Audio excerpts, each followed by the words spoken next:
Well, hello everyone. Welcome to another live stream on the History Vibe podcast. And tonight I'm joined by Dr. Robert and Price. And we're talking about when the Pauline epistles were actually written. So, Bob, thank you for joining me tonight. Oh, it's always an honor. Thanks. So, when you look at the epistles and you try to figure out, okay, Paul didn't write them, uh, he didn't write any of them. Um, and we've done a lot of shows on that. And I wanted to dedicate tonight's shows specifically to figuring out or how you figure out when they were probably written. What kind of clues do you see in the letters themselves that are indicative of when they were composed? Well, for one thing, the apparent state of organization in the congregations they're addressed to. It's easy for critical scholars to see the pastoral epistles must stem from a later time. Um, Plus, there's also the link with Luke Acts, which seems to be a second century work as more and more critics, scholars are embracing, like Richard Purvo and many others made a pretty convincing case for that, seems to me. Well, if you have vocabulary similarities between the pastorals and Luke Acts and organizational links between Acts and the pastorals, including the usually safely translated, and I think it's Acts 19, Paul's farewell address to the Milesian elders, the Ephesian elders in Miletus. He speaks of how God has appointed them as bishops over the flock. And usually they say shepherds or something like that, but it's episkopoi, which does mean, of course, supervisor or overseer, but you've been appointed as this over the flock. I don't know why that wouldn't be plainly apparent as bishops. Now, Philippians also speaks of bishops and deacons. The vocabulary there is not as much like the pastorals as they are like Luke Acts. But on the other hand, it's been pointed out that that it's filled with vocabulary that is not uniform with the Hauptbriefe, the big four that Bauer pointed out, and it's so it seems to me that this kind of interlocking set of characteristics implies that some are later than others. Similarly, uh, Romans looks kind of like an enlarged Galatians.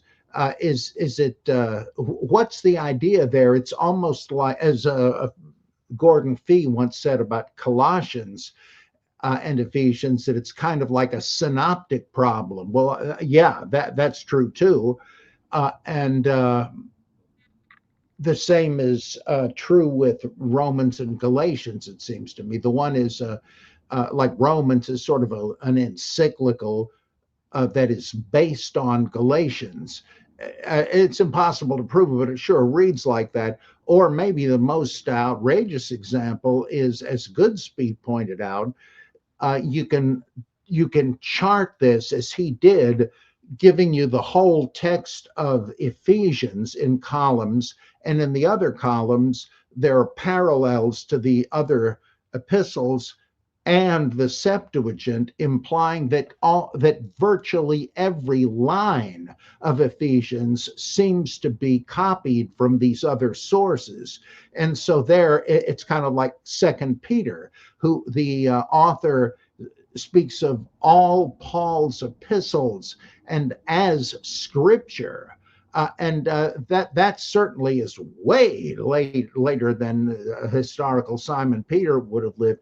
Well, the fact that Ephesians can be compared to that implies that whoever wrote this didn't write any of the earlier ones. It's based on a collection of material, all the known Pauline so-called letters. Then if you take Bauer seriously, as I certainly do, you have usually unrecognized, or at least not unacknowledged echoes of Gnosticism, like that Jesus appeared in the likeness of sinful flesh. He was in the form of man, and so forth. That he left the pleroma to go into the kenoma, which is sort of Valentinian language, and so you can at least show how relatively these are later than those. Or another one, Colossians speaks of the resurrection as already having happened, whereas in I think First Thessalonians it says, oh no, that's a heresy. Similarly, Romans stops short of that. It says that we've died with Christ in baptism and rose with Christ in baptism, but it hedges on whether that means the resurrection has happened. You're trying to walk in newness of life, etc. But you just have it stated, having been raised with Christ, keep your eyes on the things that are above in Colossians. So that looks like, plus the conception of the church. In Colossians and Ephesians, you have this mystical body of Christ business, whereas in the other epistles, the church always refers to the local congregation, and so you can have relative strata of the Pauline corpus. Can you have absolute, actual dates? And that seems to me more elusive, but in Romans and First Thessalonians, you seem to have, I think, pretty obvious statements that that Jerusalem has been destroyed already. So you can push it beyond 70 at least, and so there are various factors that enable us to come up with layers of the Pauline correspondence, if not specific dates, but it's specific enough to say that they must be post 70, whereas Paul supposedly, at least the way he's usually pictured, would have died in the mid 60s. And as you pointed out, it gets a lot more complex than that. But even on the traditional critical assumptions, it's hard to squeeze it into a pre-70 thing. That's also true with Hebrews. The big argument, not Pauline, but same sort of thing. They say, well, it must have been written before the fall of the temple in Jerusalem, because it speaks of how it is in present tense, how everything is done in the temple, but it doesn't actually say that. It's the present tense description of the temple ritual is also in Josephus, which is like 20 or 30 years after the destruction of the temple. And the writer to the Hebrews is discussing the tabernacle, the heavenly tabernacle that Moses saw. He's not telling you how the temple in Jerusalem is being run. So there's some big markers for that. And I would say in the Gospels, you have another kind of a set of dead giveaways, when in the Olivet Discourse, you have all of these break flows, as some would call them, where the whole point of it seems to be urgency. You're going to see these things happen, and when you do, there's no time left. He's knocking on the door, for Pete's sake. But then if you look back at it, it says, now, don't get all excited at this point. You're going to see wars and rumors of wars, but the end is not yet. And then you're going to see this and that. But don't worry, the gospel has to be preached throughout the whole world before this can happen. Hold on a minute. Surely these are later insertions, because it says at the end of it that when you see these things that were just listed happening, you know it's almost immediately going to happen. Just like the fig tree, when you see it blossoming, there's no chance it's going to be some indefinite time. No, you know how that works. It's going to be almost immediate. Same thing here. Well, which is it? Because if that is true, you can just get rid of all the up, but it's not yet.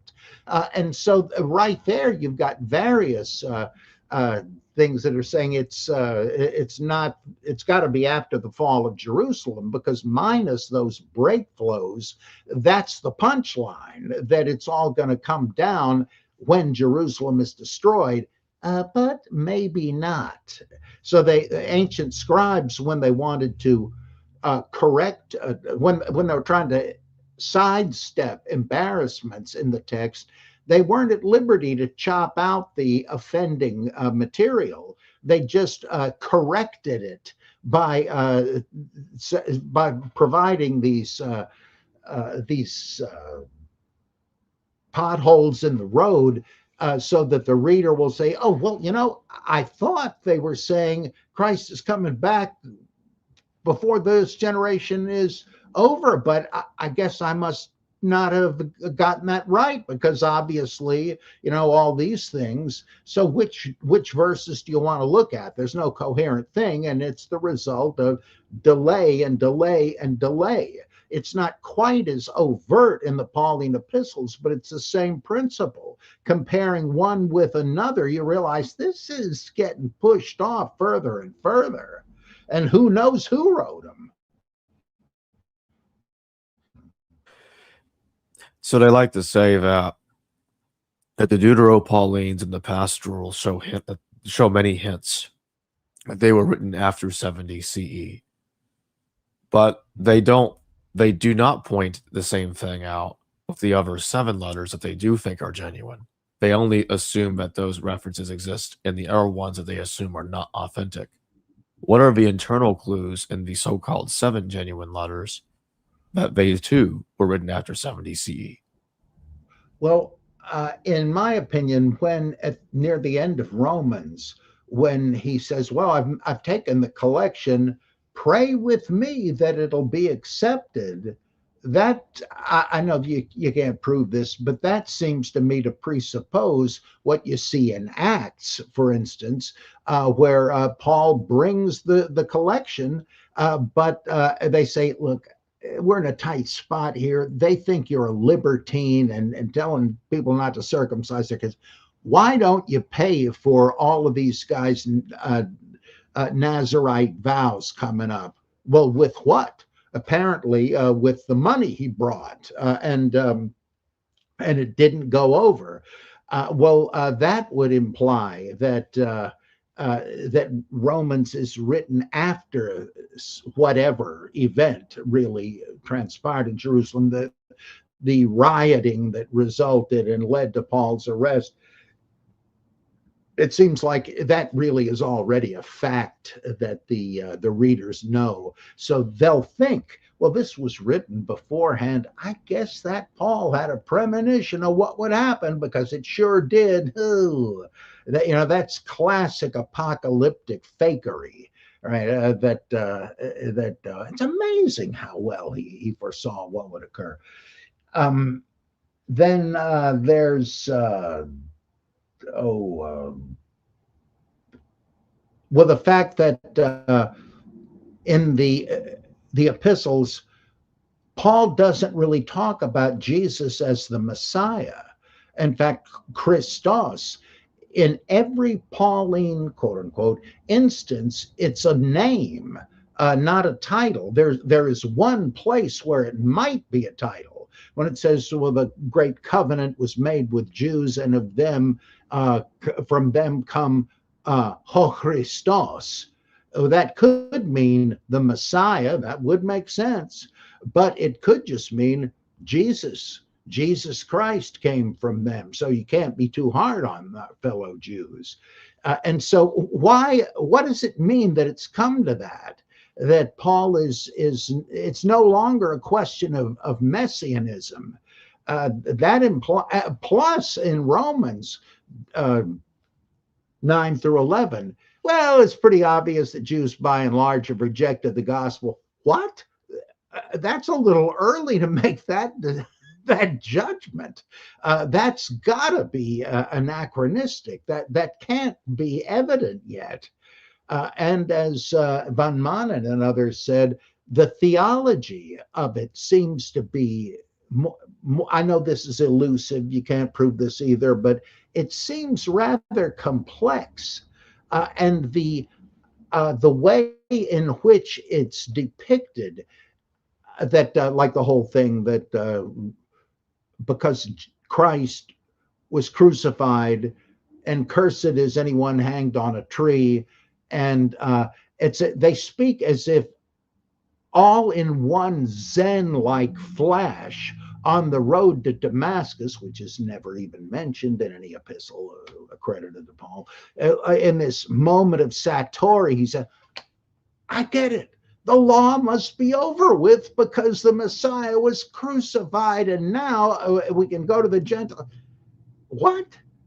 It seems like that was something that had to be worked out in the course of the expansion of the gospel to the Gentiles. It just doesn't sound right. It's just as arbitrary as in 1 Corinthians 10, I think, where he's talking about what he received from the Lord about the Last Supper. Wait a second. You just got this in a big gulp from on high? That seems to be the kind of thing it takes a while to work out. Christ as the Passover. They just know that right off the bat? It does kind of seem like the theology is, and the ritual, as well as the church government, is depicted as having come about full blown overnight, and things just don't work that way. Would you also say that First Corinthians is making additional references to post 70 CE when it suggests that don't make any more temples, for they are subject to the flames, just like any building is? Does it actually say that? I know it says if you are causing strife in the congregation, you're destroying the temple of God. But does it actually say man-made temples are inherently transient and subject to destruction? Well, it says in 1 Corinthians 3:12. I'm about to learn something interesting, I can tell. Actually, I'm going to go back a couple of verses. Okay, so I'm going to start with 1 Corinthians 3:9. For we are both God's workers, and you are God's field. You are God's building. So he's trying to tell people that people are the temple now. And I'll keep going. Because of God's grace to me, I have laid the foundation like an expert builder. Now others are building on it. But whoever is building on this foundation must be very careful. For no one can lay any foundation other than the one we already have, Jesus Christ. Anyone who builds on that foundation may use a variety of materials, gold, silver, jewels, wood, hay, or straw. But on the judgment day, hold on. I'm going to start over on that. The workmanship of each person will become evident, for the day of judgment will show that what it is, because it will be revealed with fire, and the fire will test the quality of each person's action.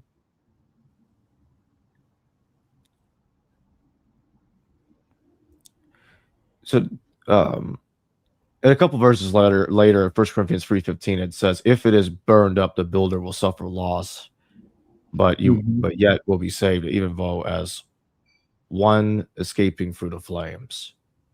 Don't you know that you yourselves are God's temple, and God's Spirit dwells in your midst? You see, it's that next part that convinces me. It's trying to warn people that don't build the temple again physically, because you already are the temple spiritually. You are God's temple, because it is subject to the flames.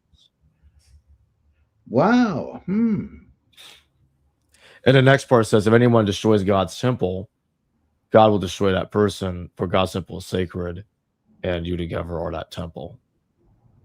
Yeah, wow. Yeah, fascinating. Mm. Yeah, this whole thing with that you're the temple, that to me certainly it means we're having to come up with a way to deal with this horrible blasphemy that the temple is destroyed. It's like saying, well, making virtue of necessity. And it's not so bad actually, because the real temple is you and me, like in First Peter, which is sort of Paulinist leaning anyhow. Yeah, like what's his name? J.C. O'Neill said a whole lot of this theology is analogous to rabbinic attempts to say, well, we're without the temple, but are we left high and dry? Well, no, there are alternative ways to achieve the same thing, atonement and so on. This is the same sort of make the best of the tragedy theology, later stuff. Fascinating. Yeah, boy. We have a super chat question. John Maker, thank you for your super chat. If a lot of the supposed authentic letters are fabricated, what facts about Paul's life can be ascertained? Almost gives credence to Paul mythicism. Yeah, it sure does. You really wonder, what?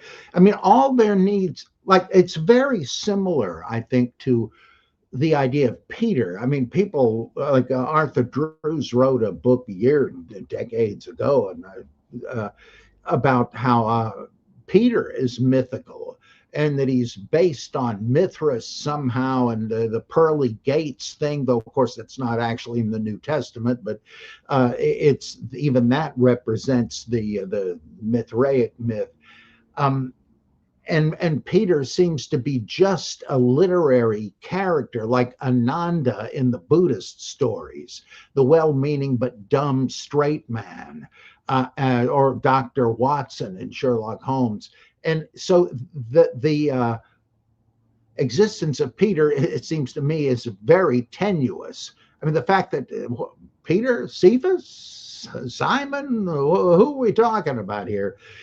It seems to me that if that we know so little about Peter, so little as to make it viable to say there was no such person. And yet we've got 4 epistles attributed to him, 2 in the canon, 2 outside. The letter from Peter to James, the letter of Peter to Philip, I think, right? And in Nag Hammadi. And yeah, nobody thinks, and no critical scholar thinks Simon Peter wrote either of the canonical ones, much less the other ones. Well, and all the stuff with Peter's travels and preaching, is that really true, or are they just attributing this stuff to the big man? If it is, if that is plausible, why is not the notion of Paul being a fictional character, as I believe Nina Livesey says? It becomes thinkable that that is the case, but he became a big name, whether he actually existed or not, and so people hung these letters on him. And that's so I don't know that it proves Pauline mythicism, but it does make it, I think, highly plausible. Why would there be all this confusion? We figured there was a Socrates, but that Socratic epistles are fake. So there might have been such a person. Even von Manen, who denied all the epistles to Paul, thought there must have been such a figure, a major missionary that had enough clout they attributed things to him. But you're right. You've got this. It's so damning to the idea of, oh yeah, we know all about Saint Paul, the Catholic thing that, yeah, Paul and Peter worked together to establish the church in Rome. Surely that's not true. And yet people will say, oh yes, and Peter was the first pope, and tune in on TV when a new pope is picked, they'll say, oh yes, Jesus appointed Peter as the original. What is this, the eternal word network? But people just assume it, and maybe they always did. So yes, it might be. There might be no Paul, or Paul might be Simon Magus, as I tend to think, which kind of is another way of saying there wasn't a Paul. Whew. It's funny. What I'd like, Mhm. go ahead. Sorry. There's one last thing. There's this story, perhaps apocryphal, that Julius Wellhausen, at the end of a semester where he's teaching biblical criticism, he says, maybe he was retiring, but he holds up an empty binding case with no pages in it and says, "This is what I leave to my successor." That I kind of feel that way too. The more I study this stuff, after 50 plus years of studying it, I have reached the point of total Socratic humility, in that the more I know, the more I know I don't know and probably can never know. And that's certainly true with the Paul stuff. I'd like to read something that Nina says in her book. This is about Paul as a fictional character. She actually Mm. um, talks about this a little bit in her book. Solar Knight, thank you for your super chat. Who is Sergius Paulus or Paulus of the Romans gens Aemilia family Tarsus? Well, I don't think there's any connection there with those Pauls you're talking about, with the biblical Paul.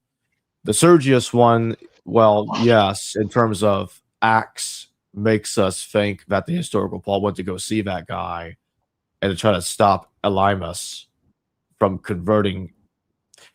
Okay, I got that backwards slightly. Paul was trying to convince Sergius Paulus to convert to Christianity, and Elymas was there opposing what Paul was doing. That really is the only connection, and that's pretty much it. Bob, do you have any thoughts on this?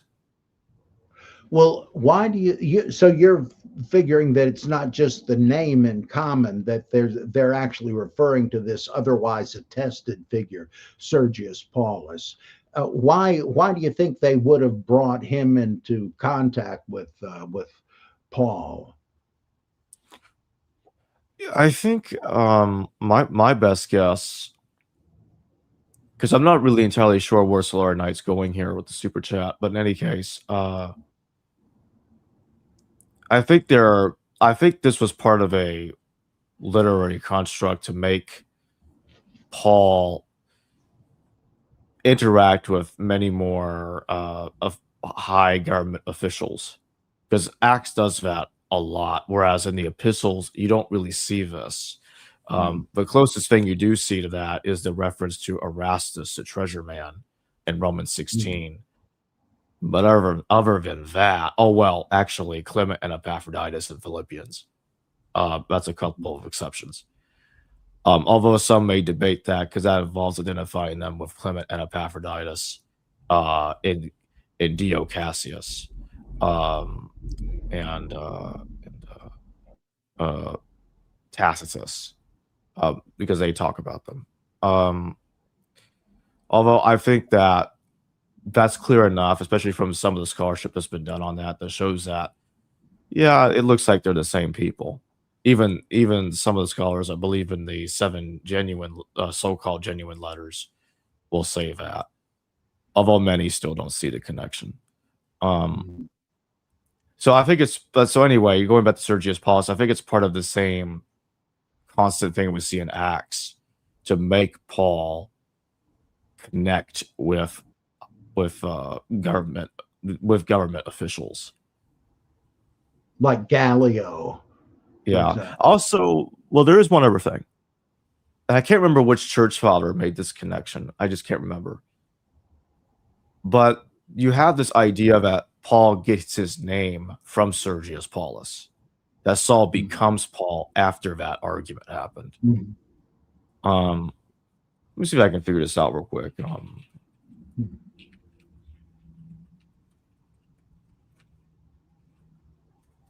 I think I'm about to find out in 5 seconds. Yeah, it was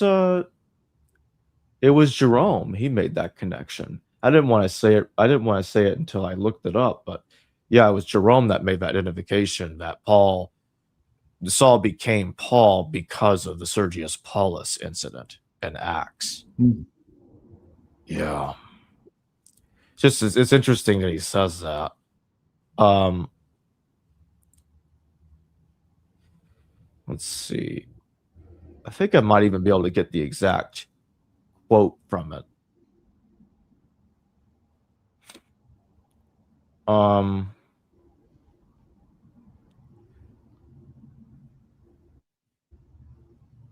so apparently, what Jerome says is he wrote that Saul brought back from the initial spoils of the church the proconsul Sergius Paulus, the trophy of his victory, and he raised a standard so that he was called Paulus. Yeah, that's plausible. It would make sense, though the connection is not explicit, but wouldn't be surprising. I mean, yeah, either way, I don't think it's um I don't think it's historical. I don't think that happened. Hmm. Because I think Acts is trying to step at fiction, like Michael Kokonosh talks about that Saul becoming Paul is a literary device in Acts because Saul, when Jesus says to Saul, Saul, why are you persecuting me? And you see very similar wording in the Old Testament when King Saul is persecuting David. Because when you look at the pseudo Clementine recognitions, we talked about this before, we're going to talk about it again in a couple of days with Nicholas Allen. That when the pseudo Clementine recognitions is quoting the Epistle of Zacchaeus, because remember I've shown that Zacchaeus wrote a letter. That's where the recognition gets its account from about the attack on James. It says this toward the end of book 1, which is the same book where in which the attack is discussed. Saul is used as polemic against Paul. It's not used in the same way that Acts uses it. So there's no name change. It's just an expression of Paul as a persecutor. Whereas in Acts, he changes his name as a part of cleansing him from his past and becoming a new person. So it's a very different treatment. Mm-hmm. Yeah, that really elucidates things. Crimson, thank you for being a member for 14 months. Are there any parallels, literary or otherwise, between canonical Paul's story and ministerial journey in Old Testament stories, similar to how Jesus' life in the Gospels reflects many Old Testament stories? Well, there's how Saul, once he is chosen as king, has a charismatic experience. He meets these prophets who are like, I think Bellhausen called them dervishes and bacchantes or something. And that once he's in their presence, he flips out also and begins to basically speak in tongues, which is what I assume they mean by prophesying.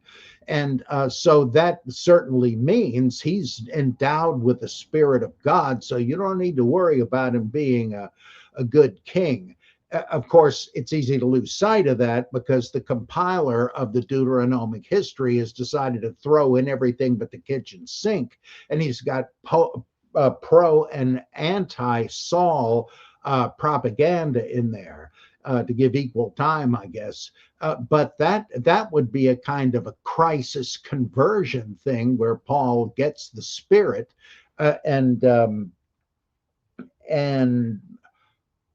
though of course he becomes a persecutor of David, which I've always thought is really reflecting, like Saul becomes a bum in the Deuteronomic history mainly because he didn't found a dynasty. I mean, if this guy even existed, right? But that he didn't found a dynasty, and Well, that surely means God wasn't pleased with them. And then they come up with these petty infractions that, Saul, I thought I told you to kill every damn Amalekite, but you didn't. Well, why is that? That's worse than witchcraft. God's done with you. What? Holy mackerel! I mean, that's well, not quite as bad as the Moses thing. I told you to speak to the rock, not to belt it. And as a result of that, you're not gonna lay toe one in the promised land. How do you like them apples? It's so outrageous that it's got to be just a fake redactional thing. Like, why wouldn't Moses have gone into the promised land? He must have done something that displeased God. But we're talking about Moses here, so it couldn't have been very bad, and so forth. Same thing with Saul. Saul is introduced as a hero, but he didn't establish a dynasty, so let's make him a bum. And it's really it is kind of Old Testament stuff baptized as Christian, and the stuff in Luke, the parallels between uh, Jesus's career, winding up in Jerusalem at the temple where there's a riot, and then he goes to trial before both Roman procurators and the Sanhedrin and Herodian kings and all that.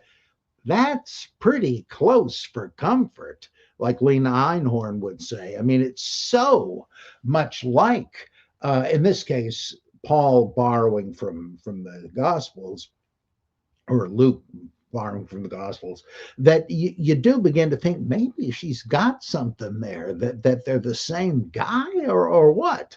That I don't quite buy, but I have to admit, what she's addressing is suspiciously strange.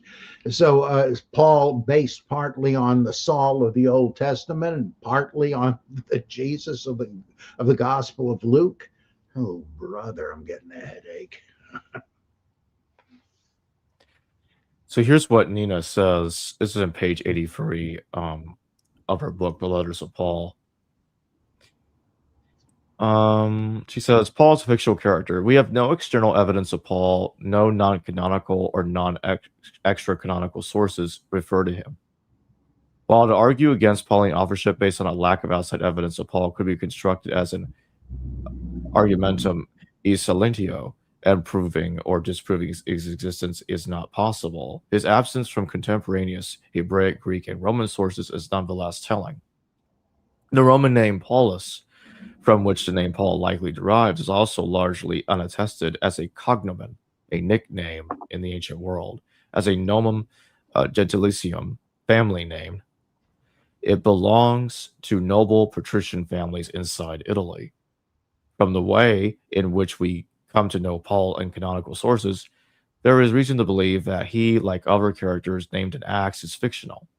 The character Paul first appears in Acts, which I argue precedes or is contemporaneous with the Pauline letters, in a page that contains an abundance of inventive and symbolic uses of character names. Indeed, Acts 13:6-12 contains many indications of the author's creative use of names, name changes, dual names for the same character, and the symbolic use of names to advance the plot.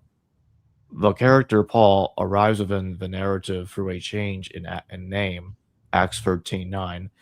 The character Saul, a leading protagonist up to that point in the narrative, comes to be referred to as Paul and remains as such throughout the remainder of Acts, functioning as its main character from that point forward.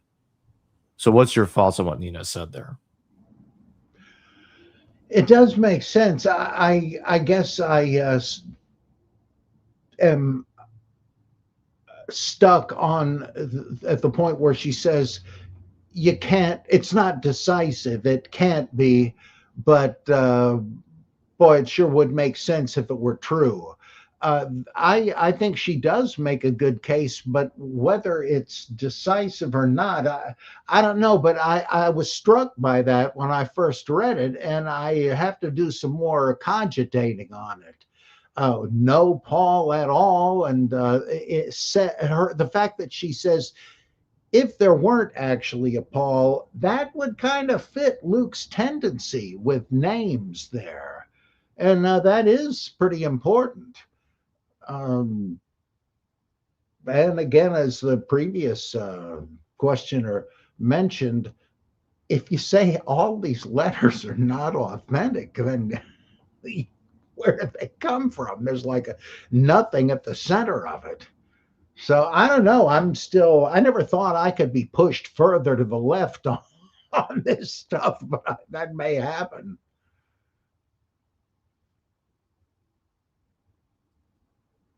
John Macker, thank you for another super chat. Didn't one of the Clementine letters reference Paul? Yes, First Clement.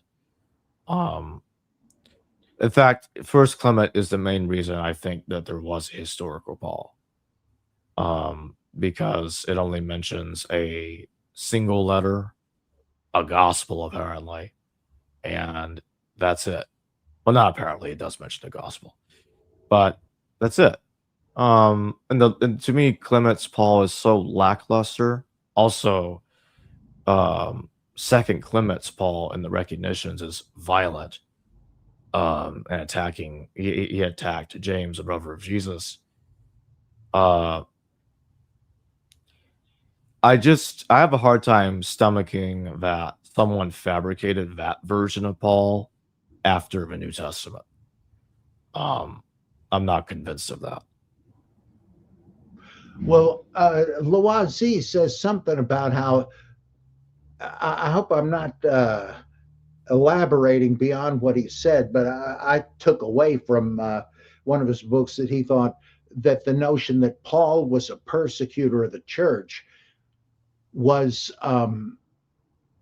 a calumny aimed at him by the Ebionites and others, and that it didn't originally necessarily mean he was actually arresting and interrogating Christians under torture and all that stuff, but that it could easily have denoted that they thought this guy is a false apostle.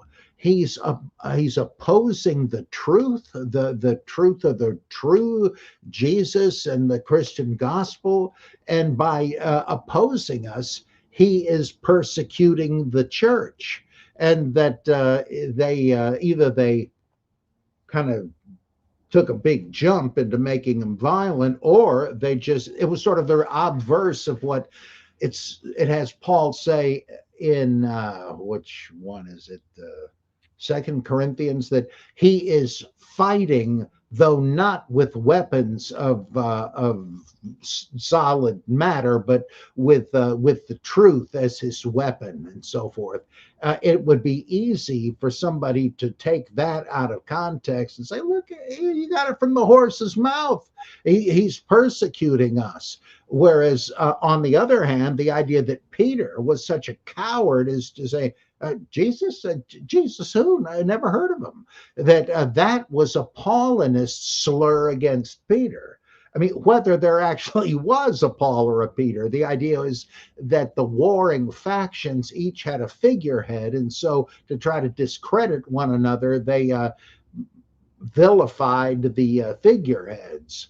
So it's conceivable in those terms that this idea of Paul as a bloodthirsty assassin and all that could be just nasty polemics, and vice versa with Pete.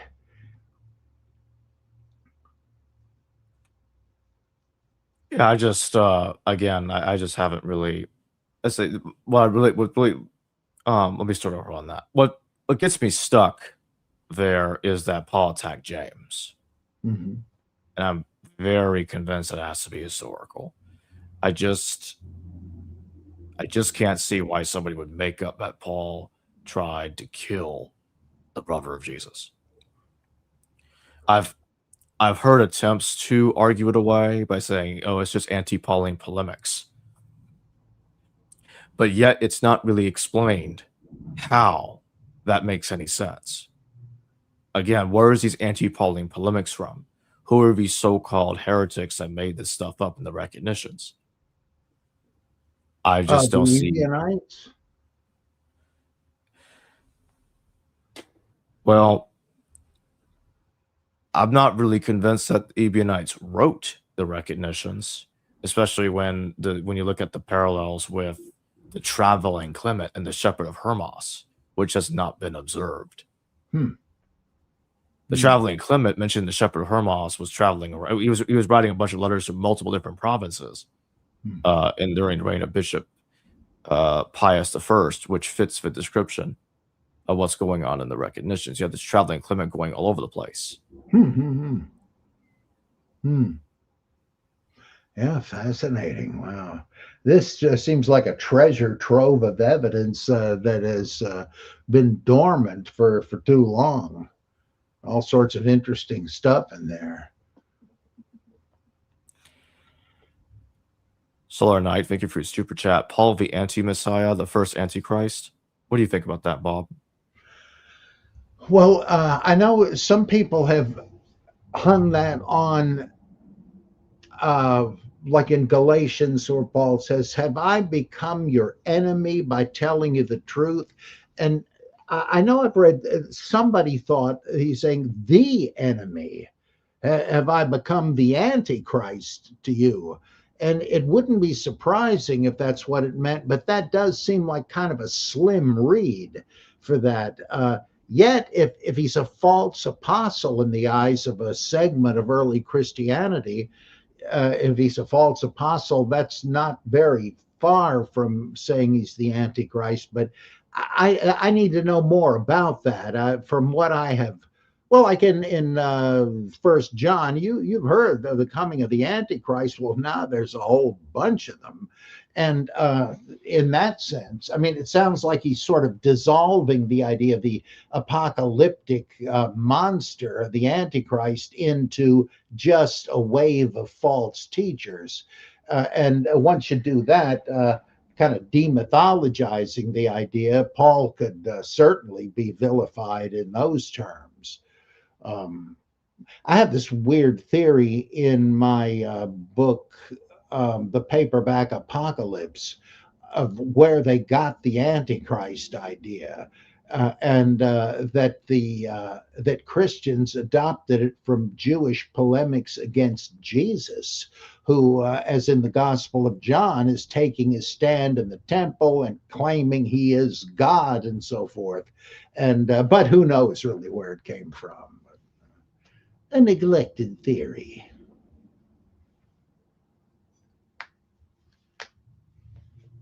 So I'd like to continue through Nina's book a little bit more because she actually gets to the Sergius Paulus thing and says the same thing I was mentioning earlier. So I stopped in passage. I mean not passage. In page 84 because I was reading from page 83 to 84. So she says the passage reads insignificant, yet elsewhere. So now I'm in page 85. He argued alternately that a name had symbolic significance as it indicated a change in character. Thus, in his Prosicus on prayer, he assessed that it was when Saul stopped persecuting Jesus that the character became known as Paul. Both Jerome and Augustine followed on this later view and noted parallels between King Saul's persecution of David in 1 Samuel and Saul's Saul's persecution of Jesus' followers in Acts. Jerome also theorized that after Paul successfully caused the conversion of Sergius Paulus, Saul took his name Paulus as an act of triumph. Augustine was likely the first to remark on the etymological meaning of the Latin word Paulus in recognition that Paulus means small. Augustine reasoned that as Saul, the character was more proud and exalted, but as Paul, he was lowly and little. More recently, Michael Kokonosh has argued that Euripides' Bacchae influences the characterizations of Saul and Paul in Acts. Saul is modeled after both King Saul of 1 Samuel and Bacchae's Pentheus, while Yeah. Paul's depiction is taken from Bacchae's Dionysus. Hmm.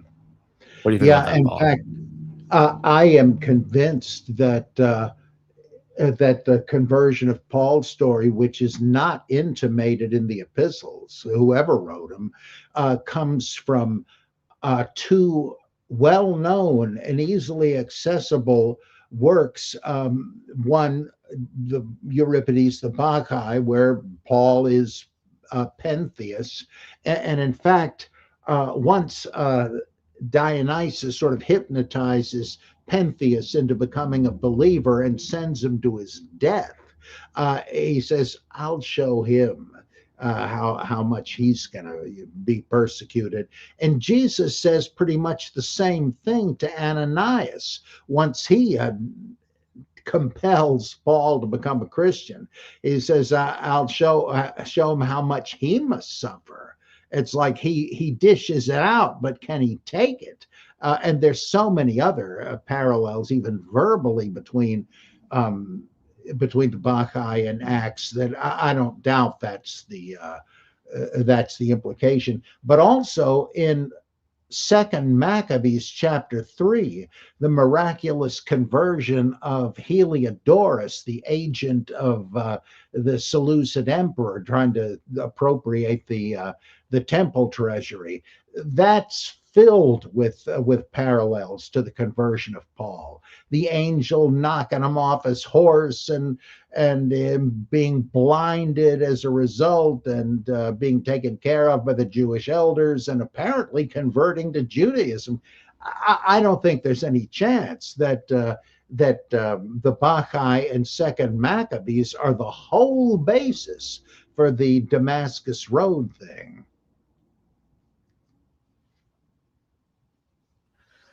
I see James Valiant in the chat. Has Hey. a physical attack, as reported in Recognitions, been downgraded to a heated argument in Galatians? Yeah, that's my position. Um, Mm. yeah, I was the one that came up with that idea. Uh, yeah, I'm convinced that's what happened. The Mm. Galatians is actually downplaying the attack as not an attack at all, but an argument. Whereas Acts treats it differently. It pretends everybody's in agreement and they're having a happy party. And that actually the attack was about Stephen and not James. Mm. Yeah. I wrote an article called Antioch's Aftershocks, where I said, let's assume that Matthew's gospel was written in the church at Antioch, and that it was an ethnically, religiously, and linguistically diverse community, since Antioch was, and that the reason there seemed to be pretty whopping contradictions as to the esteem owed Peter and so forth, that you had some material from the Paulinist group, some from the mediating Petronist group, and some from the hard-line legalist James group, and that Matthew must have been augmented by stages from the initial use of Mark. And that kind of fits in with that the things would be finessed and smoothed over a bit as a way of maintaining peace between the factions. And but when you read Galatians, which is at least Paulinist, if not by Paul, there it's they feel more free to take a shot at James and his buddies. Solar Before, Knight, thank you for your super. What was that, Bob? well, nothing, just Okay. nonsense. Solar Knight, thank you for your super chat. 1 John 4:2-3. Any teaching that does not acknowledge Yeshua as fully human is not from Yahweh, but is the spirit of the Antichrist. Anti-human? What's the very last thing? And Anti-human with a question mark.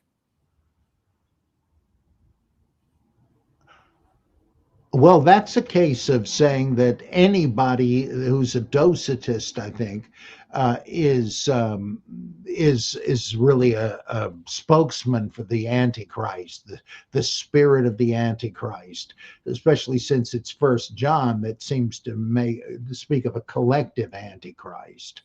Whether he thought there was actually one, or he's trying to say, no, no, no, there are many antichrists, not just one guy you can use as the scapegoat here. But who knows? Maybe they say that these guys are servants of Mr. Big, the Antichrist. That would certainly fit the idea. I mean, he's not by himself. Kevin Hogan, thank you for your super chat. Dr. Price, your work has opened a lot of blind eyes. Thank you. When might you guess the first churches were built in any city and homes, reduced their hosting people who wanted to learn on Sabbath Sunday? When were they? Well, it looks like the earliest churches were house churches, and as far as we know, the order of service must have reflected the Jewish synagogues, and that could have happened very early. Well, it might have been coinciding with the adding the curse on the minim and the Nazarenes. Expelling Jewish Christians from the synagogue, assuming that the liturgy that you could watch out and see who in the congregation stopped at that point. That God's curse on the minim, the heretics, and all that. And once that happened, that's you got to go somewhere, and they must have had house churches then, because that's like what would have happened with people like Nicodemus and Joseph of Arimathea, who were closet Christians because they didn't want to be excommunicated. That seems to be a kind of anachronistic anticipation of the 18 benedictions thing around between 80 and 100 CE. And as soon as that happened, there must have been a split off Christian or Jewish Christian congregation. So I would say probably late in the first century CE.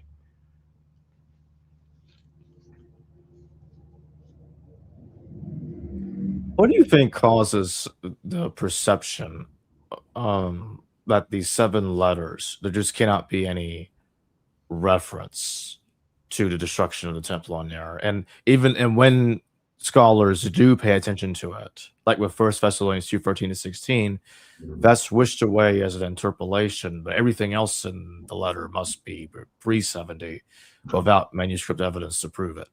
What do you think of stuff like that? I thought it was just apologetics, but the fact that Winsome and Rowe agreed that it seems like an interpolation because of the various consideration she brings to all the other ones she discusses, defining the pastoral stratum, that I think there might be something to it, but I still think it's an interpolation. And now, again, this is sort of circular, I admit, but the fact that this is the only place in the Pauline epistles that speaks of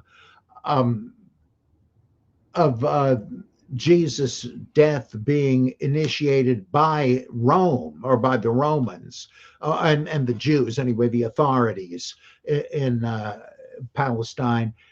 That also, the fact that in First Corinthians and Colossians, it sounds like that it's the principalities and powers that did him in, not knowing what they're talking about. It's sort of what they were about to do, which reminds me of stuff like the Ascension of Isaiah, where it's that kind of thing is pretty clear, and all the Gnostic stuff about how the archons killed him. So that makes me also think, yeah, maybe this is not original to the letter. But the reason they have the 7 letters is, I think, residual Protestantism. I said this the first time I went to the Jesus seminar. The seminar was able to shoot holes in the gospel tradition and to discount most of that material because they're not, because that's not really the basis of Christian teaching. But Protestant theology is based on Paul, and so there's this. Even though these guys are liberal to the point of secularism, they're it seems to me that they still need Paul as a religious authority. They need to appeal to him, like in Romans 16, Andronicus and Junia, noteworthy among the apostles, and women can prophesy in church and so forth. It's advantageous to be able to appeal to Paul, whereas Jesus, yeah, he's we're not Anabaptists, so we don't care that much about what he said. And nobody would put it that way, but I cannot help thinking that that's what's going on. They'll throw Jesus to the wolves, but Paul they need. They'll it's like when J.I. Packer, a fundamentalist Calvinist, he's willing to say, well, all right, I'll grant you that the book of Genesis may be non-historical, but that's so different from the rest of it that you got to take the rest as history. I think it's the same sort of a thing. You're bargaining. Well, we'll give you Jesus if we can keep Paul. It's just, I'm no mind reader, but I can't help thinking that. So I'd like to continue a little bit more of Nina's what Nina says about Paul real quick. Mhm. This is the last bit I'll read from her for now. Acts 13:6-12 is itself rich in the use of characters as it likewise plays on character names. In addition to Paul, this passage contains two other characters new to Acts: the Jewish magician and false prophet Bar Jesus or Bar Joshua, and the Roman proconsul Sergius Paulus, described as an intelligent man. And there is not just the change in the name from Saul to Paul, but also from that Bar Jesus or Bar Joshua to Elymas, a character who takes on yet a third name within the same passage, son of the devil. Two named characters within the passage, Bar Jesus and Saul, and one whose presence is implied, Barnabas, all receive new appellations. In all three cases, their Hebrew name is changed to either one that indicates a different ethnicity or to one that assumes a new symbolic meaning. Earlier in Acts, Barnabas was called Joseph and described as a Levite from Cyprus. Like Saul, Joseph is a well known character in Hebrew scriptures, the son of Rachel and Jacob, a hero who saves his family from starvation. According to the Acts narrator, the name Barnabas means son of consolation, a designation that corresponds to the character's function in the narrative. Of Barnabas, the narrator remarks, when he, Barnabas, came and saw the grace of God, he rejoiced, and he exhorted them all to remain faithful to the Lord with steadfast devotion. Barnabas functions and acts as Paul's associate. According to Purvo, Barnabas serves strategically as the link between the first followers of Jesus and the Gentile missions led by Paul. And the Gentile mission led by Paul, excuse me. It is thus fitting that he, like Saul, would undergo a name change, Hmm. having a new signification and orientation. Signification. The name Bar Jesus Joshua alludes to the well known HB assistant of Moses. Elymas is a name whose abbreviation and meaning are largely unknown. When Saul Paul curses Elymas, he calls him son of the devil, likely playing on the name Bar Jesus, Bar Joshua. While, with the curse as his first act, the character Saul, as he transitions to Paul, drops the Hebrew nomenclature Bar and deploys instead the Greek word for son. As Jerome and Augustine observed, Saul is a leading character in Hebrew scriptures in 1 Samuel, he is a problematic character, a troubled and jealous king who persecutes his contender for the throne, the popular figure David. Similarly, Saul in Acts is a persecutor of Jesus. And Hmm. all the while, the character renamed Paul rehearses three. All the while, the character renamed Paul rehearses 3 times as he describes uh, his coming to faith in Jesus. Um, so I was reading from page it's 85, 86, but there's a little bit more.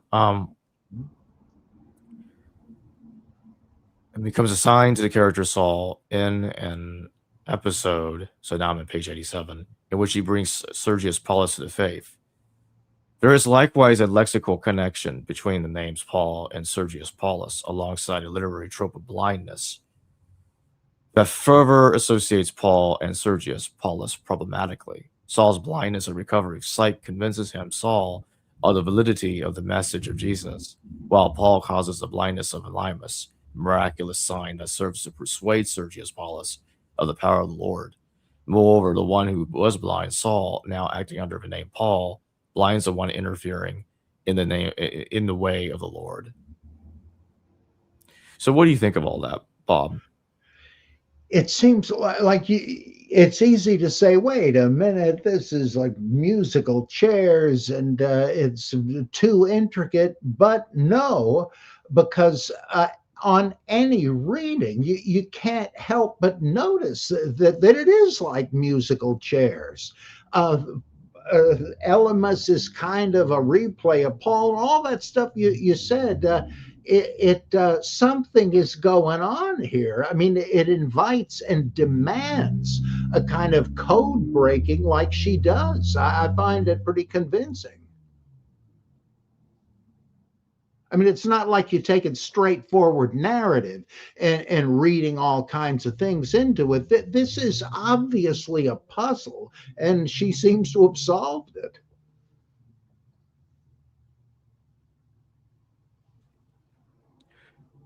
So one last question before we go.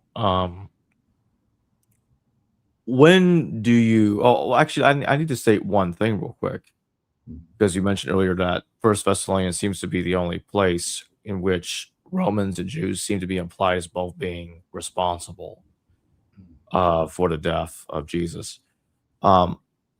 First Timothy, though, does seem to imply the Romans were behind Jesus' death, with Jesus having made the good confession to Pilate. Yes, that's right. Just want to throw that in there. Yeah, which makes sense about this being very late, since the only place where there's this confession really deserving the name is in John. And that's the gospel he knows. Wow. When do you date the Pauline epistles? I tend to think at least the mid second century, maybe a bit later for some of them, but it seems to me that I mean, who knows, right? I always say that, but I don't want to pontificate about it, but it does seem to me they're pretty darn late, as with the Gospels. In fact, it's an open question to me which were written first. The difference between the two bodies of material, like the Pauline epistles, not knowing anything about a historical Jesus. Schmidthal said something about this, that it may just, like the difference between Q and Mark. He said, is one later than the other? Well, maybe, but it may just be that these come from different Christian groups that had different interests and didn't know about each other's traditions. Well, in the same way, it's difficult for me to say, were the epistles first, or were the gospels first, or was it, first one, then then one of the other, and then so on. It's difficult to say, but I place them all in the second century anyway. Before we close, I'd like to remind everybody that the link to Bob's Substack page is in the description below, including the links to his books he's written and published over the years, and it will also be contained in the pinned comment. The GoFundMe that's going on right now is at 80%. The link to it's in the community tab. of the YouTube channel. So we're almost done there. Let's get that finished up, guys. All right, that's it. And Bob, thank you for joining me tonight. Thoroughly enjoyable as always. You're a great host. Hello viewers, thanks for watching this video from the History Valley YouTube channel. Please don't forget to subscribe and hit the notification bell. And if any of you wish to further support this channel, please consider checking out this channel's Patreon page and becoming a patron, and or donate through PayPal or through Super Chat during your live stream. Thank you.